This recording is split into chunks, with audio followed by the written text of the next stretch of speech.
Charles Dickens was born in Portsmouth, England on February 7, 1812, and spent his childhood in London and Kent.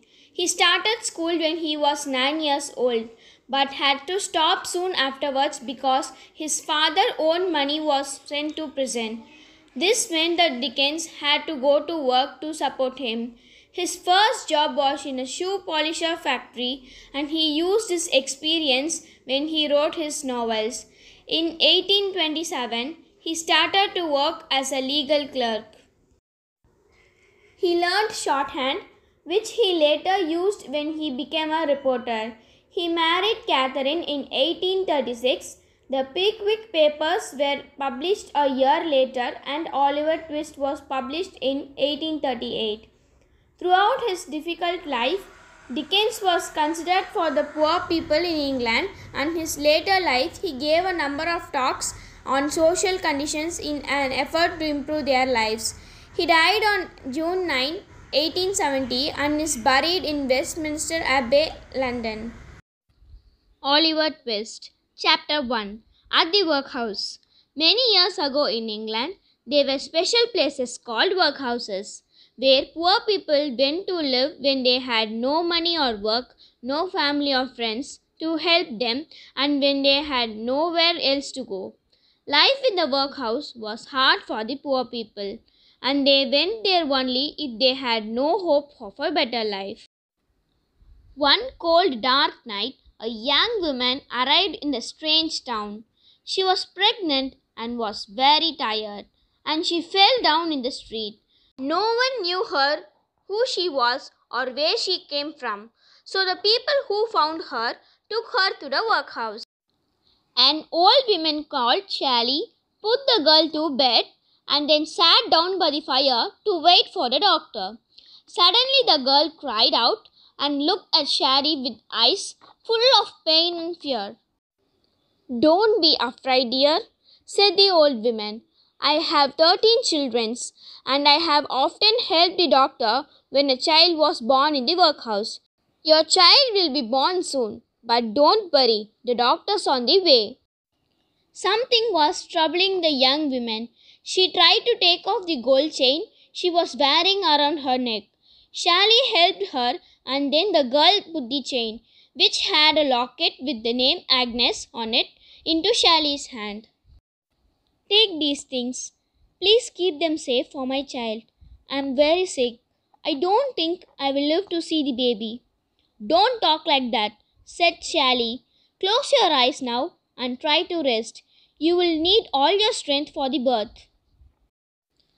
Sally put the things into her pocket, and just at the moment the doctor arrived. Soon a baby boy was born. The young mother lay in bed very tired and very sick. When the baby began to cry, the girl opened her eyes and tried to sit up. "Let me see my baby before I die." "Come," said the doctor kindly. "You must not talk of dying." He put the baby in her mother's arm. "His name is Oliver," she said, then kissed the child and fell back on the pillow. The doctor and Sally did everything they could, but it was too late. The girl was dead. "Well, Sally, I'm afraid there is nothing more I can do her," said the doctor sadly to the old woman. "Where did she came from?" "I don't know, but she walked a long way to get here. Her shoes were worn out." "And the baby's father?" "We don't know anything about him. Maybe he is dead. She arrived here alone." "Poor girl," said the doctor, and he sighed as he put on his hat and gloves. Then he said goodbye to Sally and went home. When Sally was alone again, she sat by the fire with the baby in a cradle at her feet. She took the locket out of her pocket, and for a long time she looked at it and at the sleeping baby. There was 2 small locks of hair in the locket, one fair like the girl's and one dark. There was alone a gold wedding ring inside it. At last she put them back into her pocket and shook her head sadly. "Poor baby, I'm sorry, but I'm going to keep these things and sell them myself. Then I can have a bit of money now that I'm old. I have lived in the workhouse for 50 years and life here is very hard. Children did not go to the workhouse until they were 9 years old. Before that, they lived in another house where somebody looked after them and received money to pay for their food. Oliver went to live in such a house with Mrs. Mann, an old woman who kept most of the money for herself and didn't take care of the babies and the children. For the first 9 years of his life, Oliver lived there, and during that time he never heard a kind word and he never had enough to eat. On Oliver's ninth birthday, Mr. Bumble, a big fat man who wore a uniform and carried a big stick, came to take him to the men's workshop. Mr. Bumble helped to manage the workhouse. He had a bad temper and he was very strict. If anyone in the workhouse did anything wrong, Mr. Bumble hit them with the stick, so everyone was afraid of him, especially the children. One of his jobs was to give short names to the babies who had no father. No one knew the name of Oliver's father, so Mr. Bumble gave him the short name Twist. Life in the workhouse was very hard, and the boys were always hungry. The food was always the same, a bowl of soup, which was mostly water, and on Sundays, a small piece of bread. The master of the workhouse served the soup from a big pot, and he just gave one bowl to each boy. The boys became so hungry that one day they decided that someone must ask for more. They thought that if one boy got more soup, they could all get more. They chose Olive.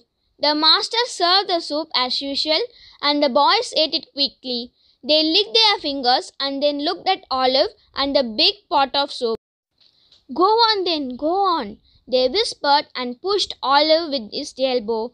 Olive was afraid, but he stood up, picked up the empty bowl, and walked slowly to the master. There were complete silence. All the boys were waiting hopefully. Olive held out his bowl. Please, sir, I want some more. The master couldn't believe his ears. He looked at Olive's pale, thin face and the empty bowl. What? Please, sir, I am hungry. I want some more, said Olive again. Mr. Bumble shouted at the master and he hit Oliver on the head with his big soup spoon. All the boys waited to see what happened. Mr. Bumble appeared at the door. What the matter, master? Oliver Twist wants more soup. Mr. Bumble's face went red and he looked very angry. What? It's not possible. No one had ever asked for more. Olive Twist, you are a bad, ungrateful boy. He picked up poor Olive by his shirt collar and began to shake him and beat him with a big stick. Then he took him away and locked him in a cellar. Olive was cold and frightened and he cried all night. The next morning, Mr. Bumble put a notice on the door of the workhouse. Chapter 2. Life with Mr. Sowerberry. For a week, Olive stayed alone in the cold, dark cellar, and it was the worst week of his life so far. Every morning, Mr. Bumble unlocked the door, took Olive into the room where the boys were eating, and beat him. While the boys watched, then he locked Oliver in the room again. Poor Oliver cried all day and at night. He couldn't sleep because he was cold, unhappy, and hungry. One morning at the end of the week, Mr. Bumble saw Mr. Sowerberry, the coffin maker, outside the workhouse. Mr. Sowerberry was a tall, thin man who always wore black clothes because of his job. He often came to the workhouse because so many people died there, and so he knew Mr. Bumble well. The two men began to chat, and then Mr. Bumble pointed to notice on the workshop door. Mr. Sowerberry, do you know anyone who wants a boy and 5 pounds? Mr. Sowerberry thought for a few moments. I think I will take him, Mr. Bumble. I need a boy to work in my shop. They went inside to make the arguments. That evening, Mr. Bumble unlocked the cellar door and told Oliver the news. Oliver said nothing. He just pulled the cap down over his eyes to hide his tears and followed Mr. Bumble through the street to the coffin maker's shop. Mr. Sowerberry was waiting for them. There was only a light from one small candle, so the room was dark and gloomy. A finished coffin lay on a table in the middle of the room, and a piece of wood stood against the wall. Mr. Sowerberry smiled at Oliver and then called his wife. "Mrs. Sowerberry, will you come here for a moment, my dear?" Mrs. Sowerberry was a small, thin woman with an angry face. Oliver thought she looked like a fox. She looked at him and Oliver bowed politely. He is very small," she said at last. "Yes, he is small," agreed Mr. Bumble. "But he will grow, ma'am." "Oh, yes, he will grow all right on our food and drink. Get downstairs, you little bag of bones." She pulled Olive down some stairs into a dark little kitchen where a servant girl was working. "Calotte, give this boy those bits of meat the dog didn't eat." For the first time in his life, Oliver tasted meat. He ate the dog's food hungrily, and then Mrs. Sowerberry laughed. "Your bed's under the shop's counter. There is nowhere else, so enjoy sleeping in there with the coffins." She laughed and left Oliver alone.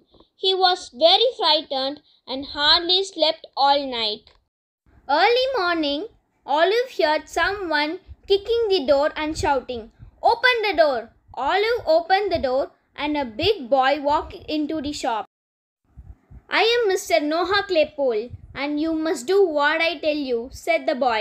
"Now take the shutters down and hurry up." He kicked Oliver as he walked past. The work was hard, but Mr. Sowerberry was kind to Olive. When Noah noticed this, he got jealous. He was always nasty to Olive and made his life very difficult. One day the two boys were in the kitchen together. Noah wanted to make Olive cry. He pulled his hair, pinched his ears, and said all the horrible things he could think of, but Oliver did not cry. "How is your mother?" asked Noah. "She's dead." Noah thought Oliver was ready to cry, so he continued, "I heard your mother was a bad woman." Oliver's face went red and he jumped to his feet and hit Noah so hard that the big boy fell down. Noah began to shout, "Calotte, Mrs. Sowerberry, help! Olive's murdering me!" The two women ran into the kitchen and then both hit at Olive. Calotte locked him in the coal cellar until Mr. Sowerberry came home. When Mrs. Sowerberry told him what happened, he begged Olive to and sent him to the bed without any supper. Alone with the gloomy coffin, Oliver bursted into tears. He cried for a long time, but at last he had an idea, and he wiped his eyes. He decided to run away to London and looked for their work. As soon as it was light, he took all the things he owned, a shirt, two pair of socks, a piece of bread and a penny, and tied them up in a big handkerchief. Then he quickly opened the door and set off. Chapter 3. On the Street of London. For a whole week, Oliver walked during the day and slept in the fields at night. Some kind people gave him food and water. At last he arrived in London. His feet were bleeding and he sat down on the doorstep to rest. He was wondering what to do when he heard a voice. "Hello there, what's the matter?" Oliver looked up and saw a strange boy wearing a man's coat which reached almost to the ground, and an old top hat. "I'm very hungry and tired," said Oliver. "I have been on the road for 7 days. Come with me and I will buy you something to eat," said the boy. "They also called me Awful Dogger, After a meal of bread and a cold meat, Jack Dawkins began to ask questions. Have you got any money? No. Do you know anyone here? No. I suppose you want somewhere to sleep tonight, don't you? Oh yes, please.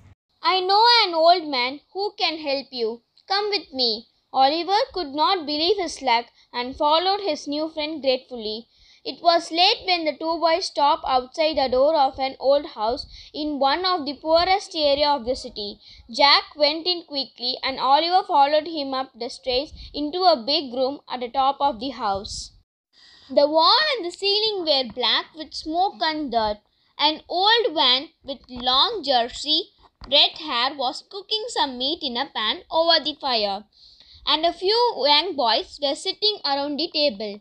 Mr. Fagin, meet my friend, Olive Twist, said Jack. The old man smiled, showing long yellow teeth like a rat, and shook Oliver's hand. The boys all jumped up and shook Oliver's hand too. One boy took his cap, another his handkerchief, and a third checked his pocket. The old man laughed and hit the boy playfully with the fork. Oliver sat down on the table with the other boys and looked around the room. A lot of colorful silk handkerchiefs were hanging on a line across the room. Oliver stared at them curiously. They looked too clean for the dirty room. Oh, you're admiring our kerchiefs? Said Franklin. You have just washed them, my dear. He laughed again, and all the boys laughed too. Oliver didn't know why they are laughing, but he thought that they were all very cheerful and friendly. After supper, Jack showed him where to sleep, a mattress on the floor, and Olive fell asleep at once. The next morning, Oliver woke up late, and Fagin told him that the other boys were at work. Soon Jack and his friend Charlie Bates came back. Jack gave Fagin two well-made valets, and Charlie had 4 silk handkerchiefs. Fagin showed the things to Olive. Look, Olive, what clever boy they are. Would you like to learn to come home every day with valets and handkerchiefs like these? Oh yes, sir, if you will teach me. Fagin and the boys laughed loudly. Then they began to play a game. Fagin put some things into his pocket, and the boys tried to take them out secretly. If Fagin felt a hand in his pocket or saw one of the boys, Fagin was the winner. If the boys got the things without Fagin noticing, then they won the game. Olive watched the game carefully, and soon he wanted to play too. He learned quickly, and Fagin was pleased. A few days later, Fagin let Oliver go out with Jack and Charlie. For a long time they walked around slowly. Then suddenly Jack stopped. He pointed towards an old gentleman standing outside a bookshop and whispered, "He will do perfectly," agreed Charlie. Oliver didn't understand. He couldn't see any special about the old gentleman. He was reading a book from the stall outside the shop and didn't see that he noticed anything around him. Jack and Charlie went slowly towards him. Then quickly as a flash, Jack pulled the handkerchief out of the old man's kerchief, and the two boys disappeared around the corner. It was then that Oliver understood that Jack and Charlie were thieves. He turned to run out, but the old gentleman saw him and realized his kerchief was not in his pocket. "Stop, thief!" he shouted, and as a crowd of people was running after Oliver, all shouted, "Stop, thief!" Oliver was terrified. He ran like the wind, but suddenly he split and fell. The crowd stood around him, and the gentleman looked down at him sadly. "Yes, I am afraid this is the boy." At the moment, the man from the bookshop arrived. "This boy is not the thief," he explained. "I saw everything from my shop. 2 other boys stolen the handkerchief." The old gentleman looked at Olive's pale face and his innocent, frightened eyes. "This boy is ill. Get a carriage. I am taking him to my home."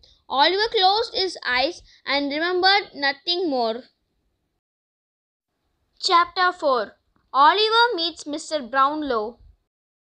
When Oliver opened his eyes again, he was in a clean, comfortable bed, and an old lady was sitting near him. "Where I am? Who you are?" he asked. "You're in Mr. Brownlow's house. I'm Mr. Bedwin, the housekeeper.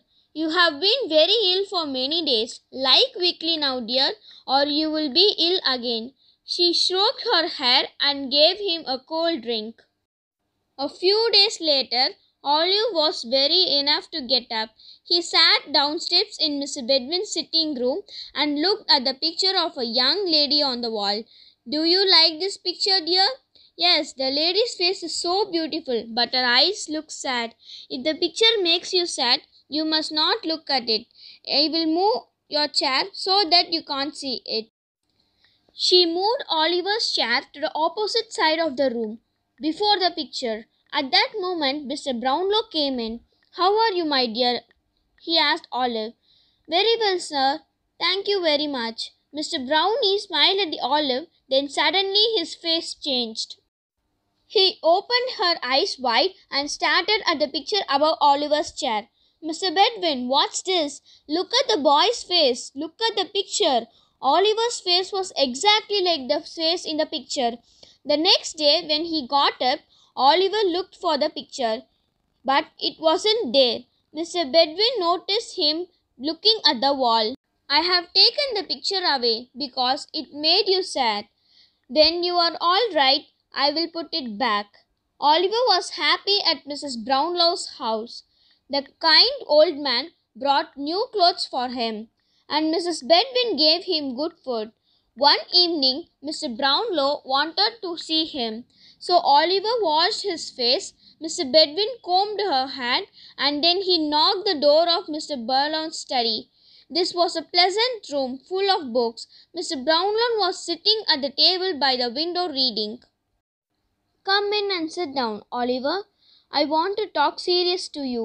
"Oh, please, sir, don't tell me you're going to send me away," said Olive, and his eyes filled with tears. "No, my dear child. If you are a good boy, I will never send you away. I want to hear your story. Tell me the truth, and don't be afraid." Oliver just started to tell Mr. Brown his story when they heard a knock at the door. It was Mr. Brownlow's friend, Mr. Grimwig. Mr. Grimwig was a fat old man who walked slowly with a stick. He didn't like boys. "Hello, what's that?" he said when he saw Olive. "This is Olive Twist, the boy I told you about. He was just telling me his story."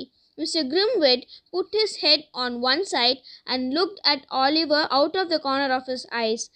"Don't trust that boy, Mr. Brownlow. He will tell you a pack of lies, or I will eat my hat." "I do trust him, Grimwin." At that moment, Mrs. Bedwin came in with some books. "Tell the boy who brought them to wait," said Mrs. Brownlow. "I went to send some book back to the shop. It's too late, sir. He's gone." "Why don't you let Oliver take the books?" said Mrs. Grimwin. "Oh, yes, let me go, sir." Mr. Brownlow didn't want Oliver to go out alone when he wanted to show his Grimwig that Oliver was a good boy and that he could trust him. "Very well, Olive. Take these books and this money and bring me 10 change." "Yes, sir, thank you. I will run all the way." Oliver ran out happily with the books and the money. Mr. Brownlow looked at the clock. "He will be back in 20 minutes. "Do you really think he will be come back?" said Mr. Grimwig. "The boys has new clothes, £5 and some book. He will go straight back to his friends, the thief, and laughed at you. If that boys come from here tonight, I will eat my hat." 20 minutes passed, then half an hour. It grew dark, and Mr. Bedwin lit the gaslight. She sent the servants out 20 times to look for Olive. In Mr. Brownlow's study, the two old men sat in silence and looked at the clock. Oliver didn't come home. Chapter 5. Kidnapped. When Jack and Charlie went home without Oliver, Fagin was very angry. He was shouting and beating the boys with his big stick. When a man and a woman came in, they were Bill Strix and his wife Nancy. Bill was about 35 tall and well built, and Nancy had rosy cheeks and long curly hair. Bill's dirty white dog followed them in. "What's the noise? What's going on here?" asked Bill. Fagin explained the problem. "These stupid boys had lost Oliver, and I'm afraid he will tell the police we are thieves. We must find him before he talks. Nancy can help us. The police did not know she works with us." Fagin cheered up. "Yes, Nancy, my dear, you can go to police station. Tell them you have lost your little brother, Oliver, and find out where is he." So Nancy put a clean white apron and a straw bonnet and pretended to cry. She wiped her eyes with the corner of her apron, and they all laughed. Then Nancy left to see what she could find out. Soon she was back with some good news. Oliver fell down the street, and an old gentleman took him home. "This old man likes reading and buying lots of books." "Well done, my dear," cried Fagin. "Bill and Nancy watched a bookshop, and sooner or later we will find Oliver." So on the evening that Oliver went to bookshop, Bill and Nancy were waiting for him. As soon as they saw him, Nancy started shouting, "Oliver, you bad boy! Where have you been? Our mother is so worried." "You young devil, aren't you ashamed? What have you done? Stolen books, sir? And money that's mine." Bill snatched the money out of Oliver's hand and put it in his pocket. Oliver cried for help and tried to escape, but it was no use. Bill and Nancy held both his hands tightly and dragged him along the street, while the dog ran behind, glowering. Soon they arrived at Fagin's house. "Oliver, my dear, your looks very well. What have you got for us? Books? I don't care what you do to me, but please send the books back to Mr. Brownlow. He's waiting for me, and he will think I have stolen them." Fagin laughed. "That's right. He will think you're a thief. Excellent." This was too much for Olive. He rushed towards the room, shouting, "Help! Help! No so fast, young man."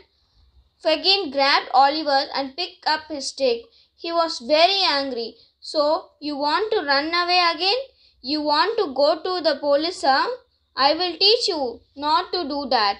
He raised a stick to hit Oliver, but Nancy jumped forward, snatching it out of his hand, and threw it into the fire.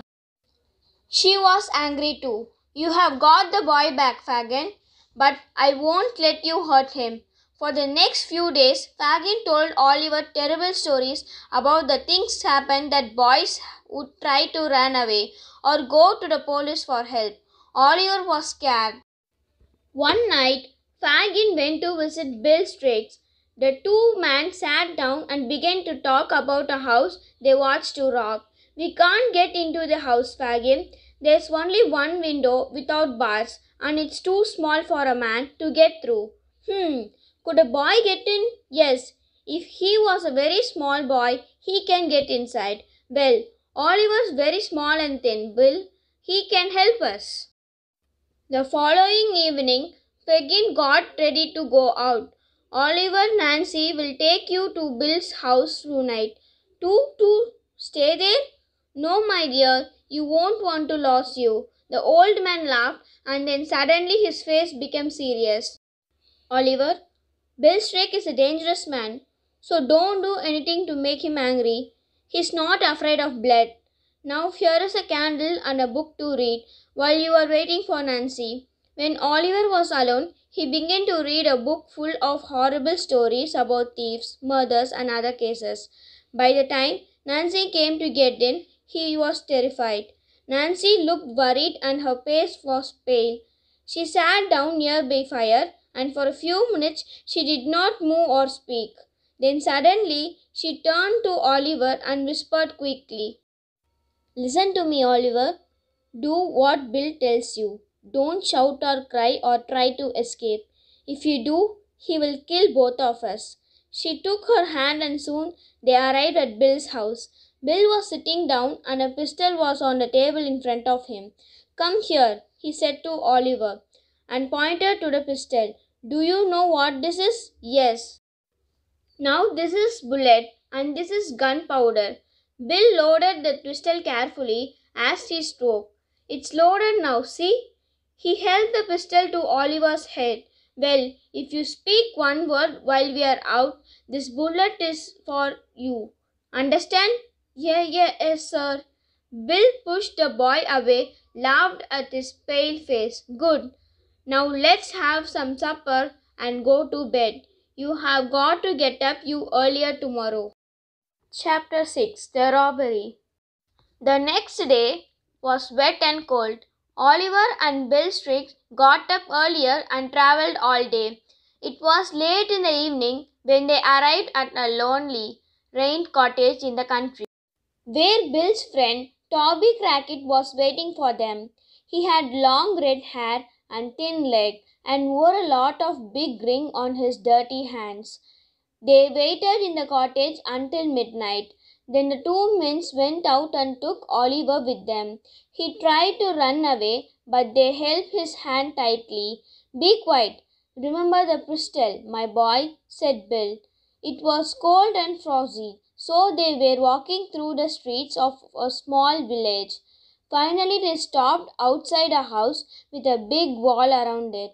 They climbed over the wall and walked silently to the back of the house, where they found one very small window open. "Right, Olive, I'm going to lift you in there." And when Oliver realized that their thieves wanted him to help them rob the house, he fell down on his knee. "I can't help you steal. Please let me go." Bill pulled out the pistol, but Toby stopped him. "Don't be a fool, Bill. If he says another word, I will hit him on the head. That makes a noise. When you get inside, go and open the front door for us. And be careful, I'm watching you." Oliver decided to shout for help as soon as he was in the house. He didn't want to become a thief. He took a step forward and then heard Bill's voice. "Back! Come back!" A man appeared at the open storeroom door holding a gun. There was a bang and a flash of light. Oliver felt a pain in his arm and fell back. Bill grabbed him and pulled him through the window. He saw that Oliver's arm was covered in blood. "They have shooted him." But Toby Crackit was already running away towards some trees. Bill followed carrying Olive. "Stop, you coward! Help me with the boy." They reached the trees and saw men with guns and dogs running out of the house towards them. "Drop the boy and run." Bill thought for a moment, then dropped Oliver under a tree, and the two thieves disappeared into darkness. A cold rain began to fall.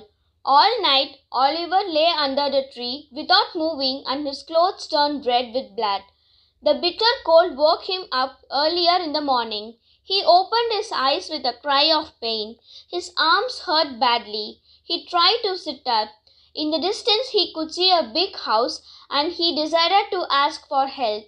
He stood up with difficulty and struggled towards the house. Finally he tried, and weak, he reached the house. He knocked at the door, then fainted on the doorsteps. At the same moment, the servants of the house were all in the kitchen talking. Two of them, Mr. Giles and Britlets, were telling that other about the thieves who tried to rob the house in the night. Everyone was afraid when they heard the knocking at the door. Mr. Giles and Britlets went together to open the door, but instead of the danger robber they were expecting, they saw only a little boy covered in blood lying on the doorstep. They picked him up and brought him into the house. "Miss, I got him," shouted Mr. Giles. "It's the thief I shot last night. Do you want to see him?" A girl's voice answered from upstairs. "No, wait. Let me speak to my aunt." A moment later, her sweet voice was heard again. "Giles, bring him upstairs and put him to bed. Britlets, go and fetch the doctor." Giles carried Oliver upstairs to an empty bedroom. Very soon Dr. Lawrence arrived, and the servant ran up and down the stairs with the hot water and the bandages. About an hour later, Dr. Lawrence came downstairs to speak to the two ladies of the house, Mrs. Mayland an old lady, and Rose, a young girl of 17. Rose was also an orphan, just like Oliver, and Mrs. Maylie took her in when she was a young child. "Have you seen the thieves yet, Mrs. Mayline?" asked the doctor. "No, I think you should. He is not as dangerous as you think," said the doctor with a smile. The two ladies gaped in surprise when they saw Oliver asleep in the bed. "What's this? Surely such a small child can't be a thief," cried Mrs. Mayline. Rose ran to the bed and her eyes filled with tears. She stroked Oliver's hair and turned to her aunt. "Oh, aunt, I don't believe he's a bad boy really. Maybe he's a poor orphan. Who could know a mother's love? Can't he stay here?" "We can take care of him, of course. He can stay." She turned to Dr. Loban. "Doctor, what can we do to save him?" As she spoke these words, Oliver smiled in his sleep. Chapter 7. A Home for Oliver. Oliver stayed at the home until spring. When he was well and strong again, everyone moved to a beautiful cottage in the country. Life there was quiet and peaceful. Every morning, Oliver got up earlier to pick flowers for Mrs. Mayline and Rose. After breakfast, he had lesson with the old man in the village, and in the afternoon he went for a walk with Rose.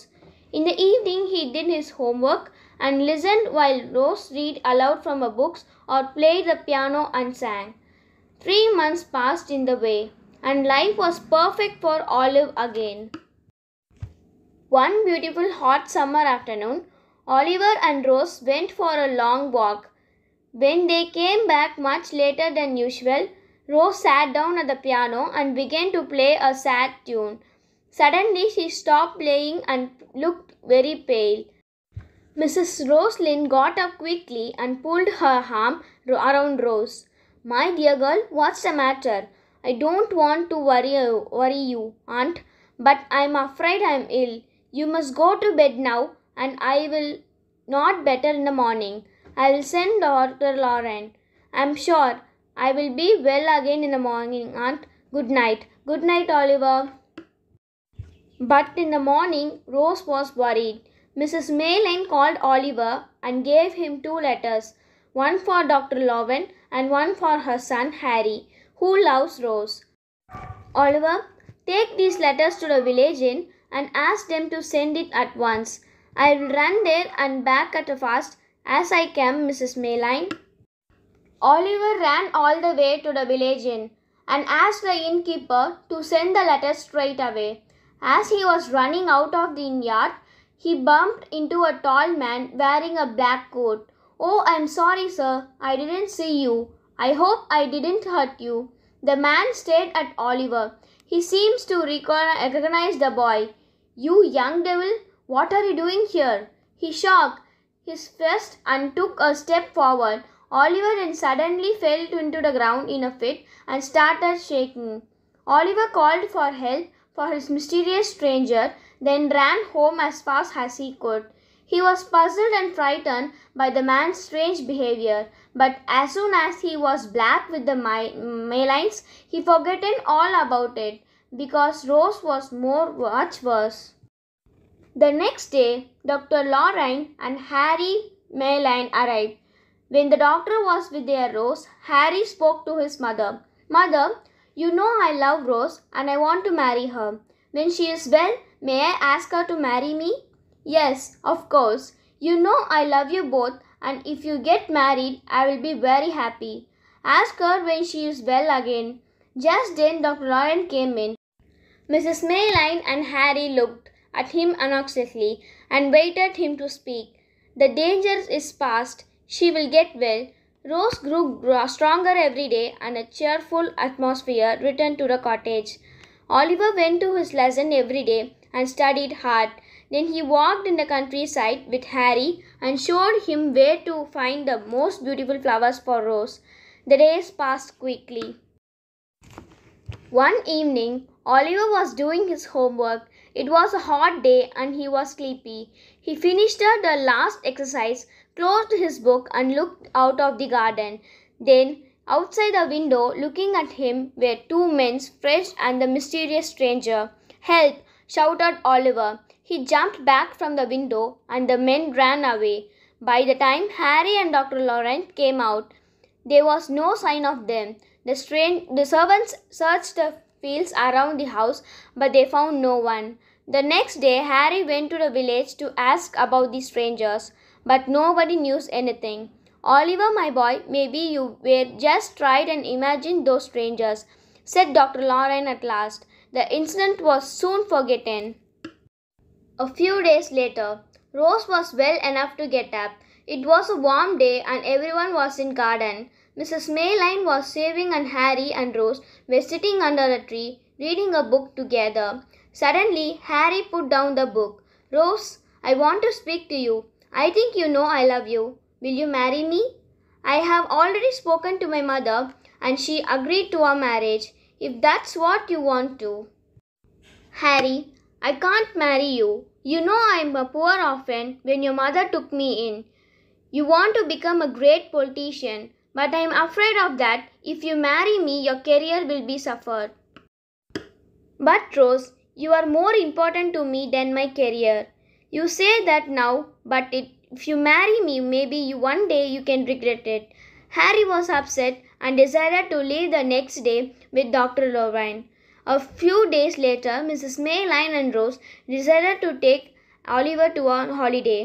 On their way, they stopped in London for 3 days.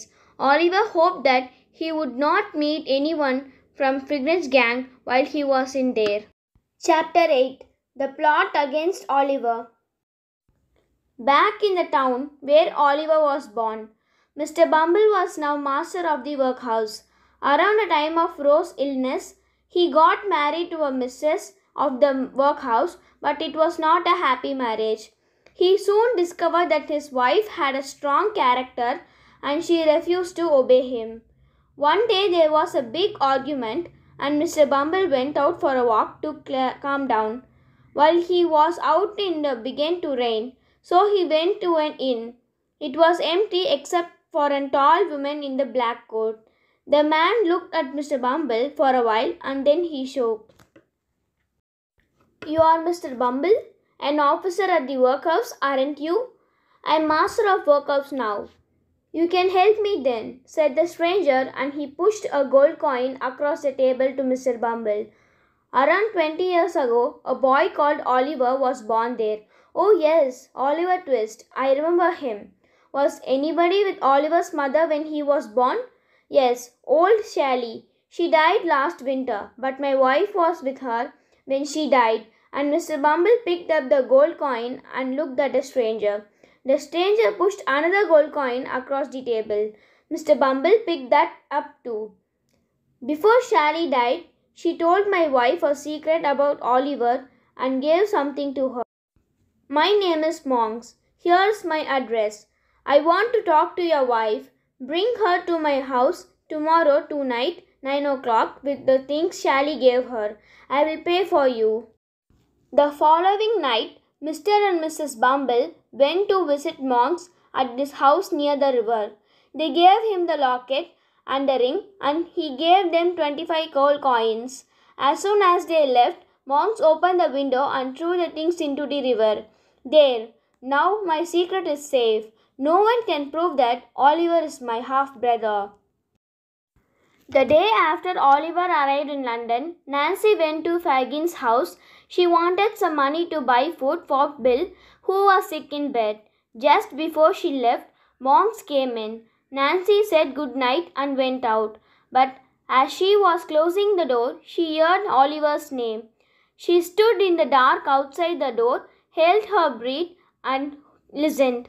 She could hear Monks speaking. "Oliver Twist is back in London. He is staying at the Park Hotel with an old woman and a young girl. I want to bring him back here. Together we will make him a thief and see him hang, or if I could kill him myself, then I will get all my father's money. If you help me, I will give you a share of money." When she heard this, Nancy wanted to help Oliver. She crept silently down the steps and out into the street. then ran as fast as she could to the Park Hotel. Then she asked to speak to Mrs. Mayline and was taken up to her room. Rose was surprised to see Nancy, but she spoke to her kindly. "Do I know you? Are you in trouble? Can I help you?" "You don't know me, miss. I have got something important to tell you about Oliver. He's got a half-brother called Monks, who is very bad man. Tonight I heard him talking.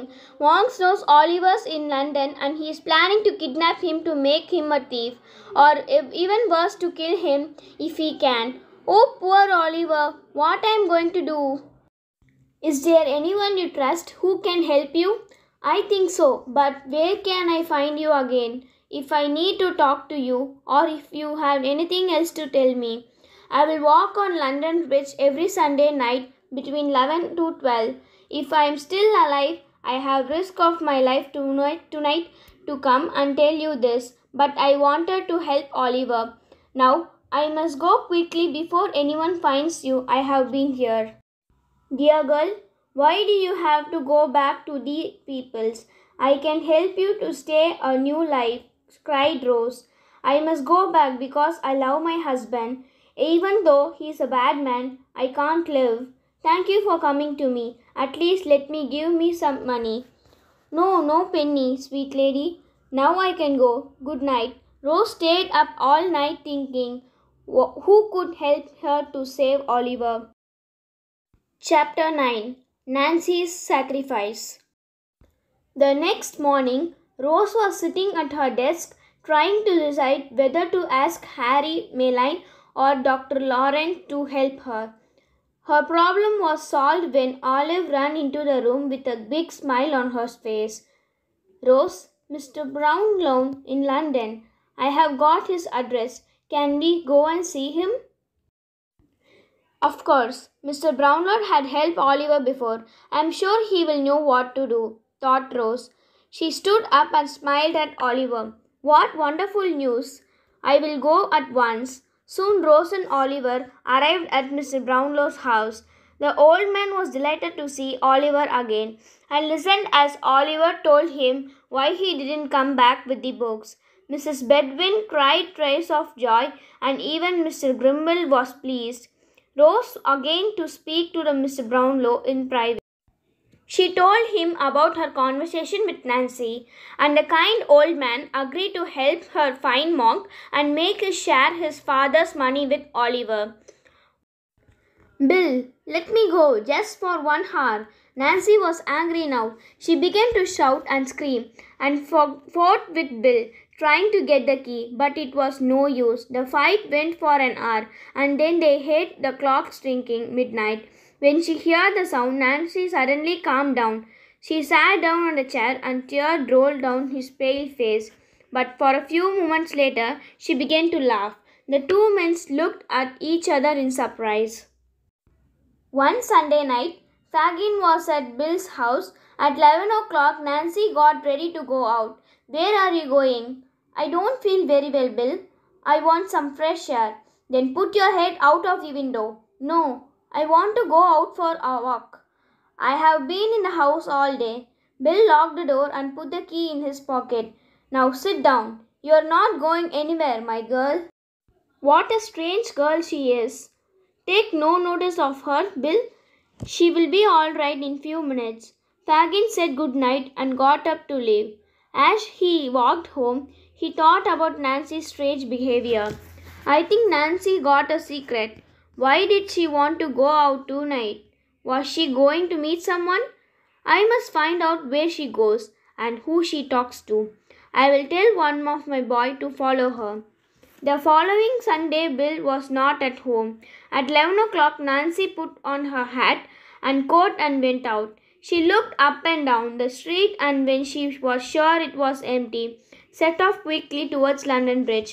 She didn't notice a boy standing in the doorway, but he saw her and followed her silently, keeps in the shadow. It was a cold, dark night, and few people were out. When Nancy reached London Bridge, She saw a carriage waiting at the side of the road. Inside were Rose and Mr. Brownlow. Nancy took them when they could find Monk and then began to describe him. She didn't notice the boy who was hiding behind the carriage, listening to every word she said. He is a tall, strong man. He got dark hair and very deep set eyes. He must be around 26, but he looks much older. On his neck is a red mask like a bun, cried Mr. Braylon. Yes, do you know him? I think I do. Thank you for helping us, Rose. But please let me help you. Tell us the names of the thieves, then the police can catch them all. We can give you some money and help you to start a new honest life. Nancy shook her head. I can't betray the man I love.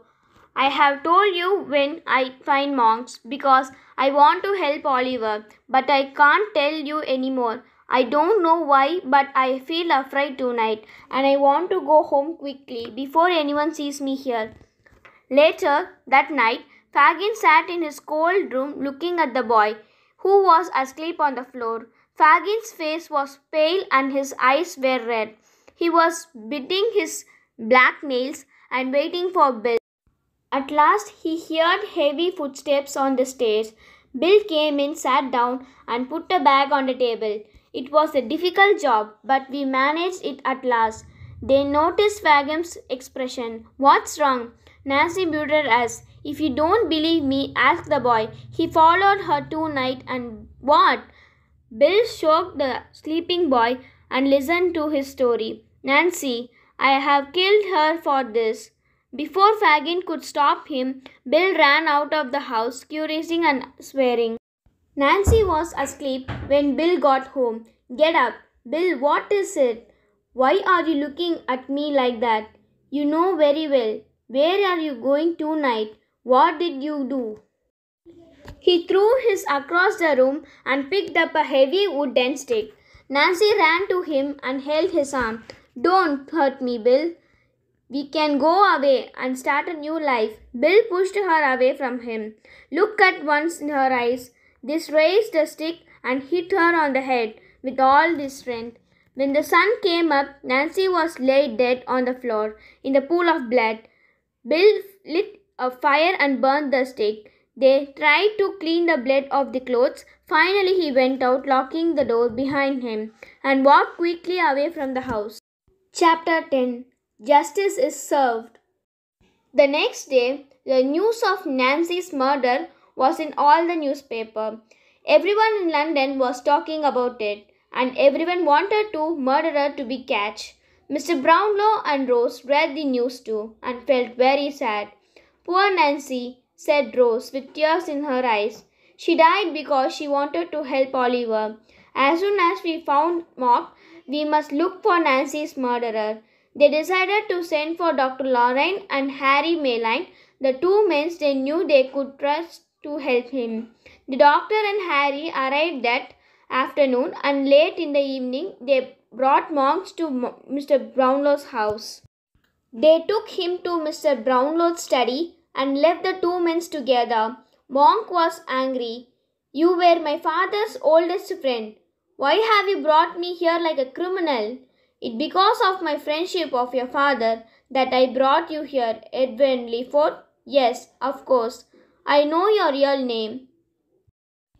I know many other things too. About the gangs you belong to and the trouble you have been in abroad. And don't forget, I was going to marry my father's sister, but she died. I know the sad story of your father's marriage too. After the first wife, your mother died. She met your young women and fell in love. Soon after the marriage, he had to go abroad suddenly. But before he left, he gave a picture of the girl and asked me to take care of her if anything happened to him.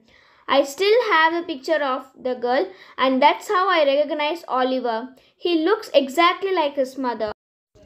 When my father was abroad, he got ill and died. When his wife heard the news, she was so upset she ran away. I couldn't find her, and so Oliver was born in the workhouse. Your father left his money to you and your half-brother, Oliver. I want to make sure you share the money with him. You can't prove that Olive is my half-brother.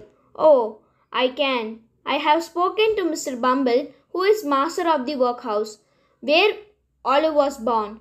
He told me about the locket and ring. You can choose. Sign these papers to say that you will share your father's money with Oliver, or I will tell to the police everything I know about you.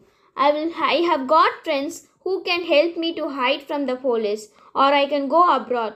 Why should I sign those papers? I know you who are all your friends, thieves and murderers. And maybe I know something that you don't. The police arrested Fagin and Jar Dawkins today.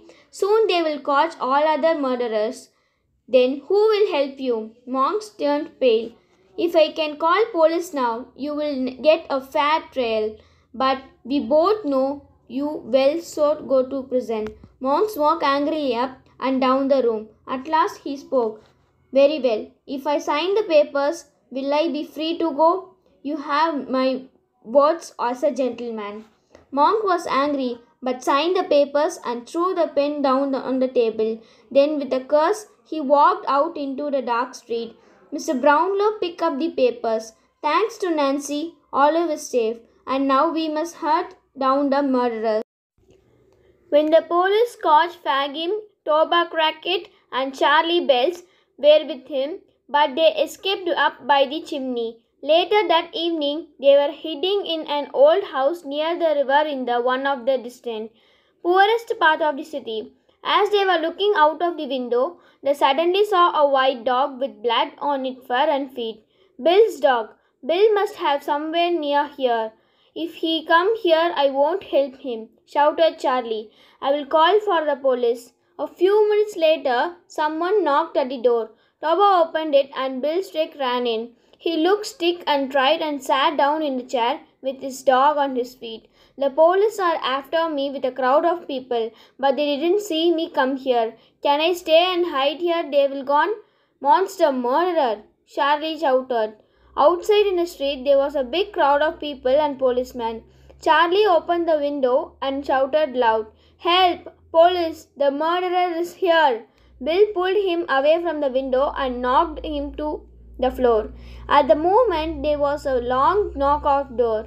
There is the police. Open the door. Well, we are going to break it.